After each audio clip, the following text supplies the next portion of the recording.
5 years ago, a Nucla man named Dale Williams disappeared. His whereabouts were still unknown. Quarter century later, authorities are accusing a Natarita man of murder, but he's pointing the finger at another man who is now dead.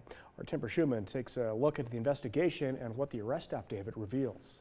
I have signed off on that affidavit, and we did have probable cause to make the arrest. Interim DA for the 7th Judicial District, Jessica Wagner, states James Daniel Bishop has been arrested for murder in the first degree over 20 years after Dale Williams' disappearance. Filing of charges is set for October 29th, but how has this quarter-century-old cold case finally made a breakthrough? Is there more to the story? Let's dig deeper. 42-year-old Dale Williams was a longtime resident in Nucla, Colorado. He owned and operated an auto body shop as well as some other things throughout the town. He was working at his auto body shop when he got a call from a female asking for help with her vehicle near the town of Bedrock, about half an hour away. On his way out of Nucla, Family Market employee Katie Squire says an old coworker saw Williams stop in. When he was working, that this was the last place that they saw Dale before he went off, and then that was the last known place.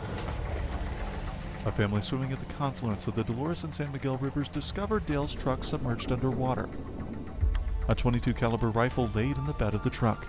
According to the affidavit, the ATF found the rifle was purchased at the Nucla True Value hardware store on March 16, 1996 by James Daniel Bishop. Bishop was known to show some resentment towards Dale before his disappearance. The affidavit confirmed Bishop was resentful because of Dale and his wife's close relationship. Williams had found torn-up photos and .22 caliber bullets scattered on the ground at his business. She also discovered a .22 caliber gun in the drop box of the video store his wife worked at. After his disappearance, Bishop was seen taking down missing posters of Williams in the post office. Furthermore, Williams and his wife helped Bishop's wife secretly move away to get out of her and Bishop's relationship. In CBI's interview with Dan Bishop before his arrest, he claimed he did not kill Dale. According to the affidavit, he also switched his story and timeline around several times after authorities caught him in lies. The last page reads, "These acts would require more than one person to complete following the murder of Dale Williams." So who else is involved? Bishop's cousin, Veldon Barnes, could be tied to the case because of a Corvette.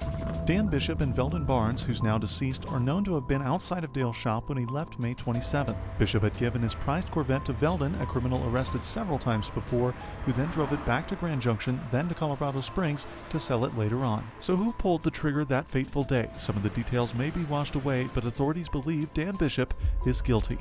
Had a lot of time and a lot of effort into this case. Timber Schumann, KREX. Authorities haven't directly stated if they believe Veldon was the one who shot Williams, but a line from the affidavit does say authorities, quote, asked Dan directly if Veldon killed Dale Williams, and he replied, quote, I believe that he did, end quote. A preliminary hearing for Bishop has been scheduled for November 12th.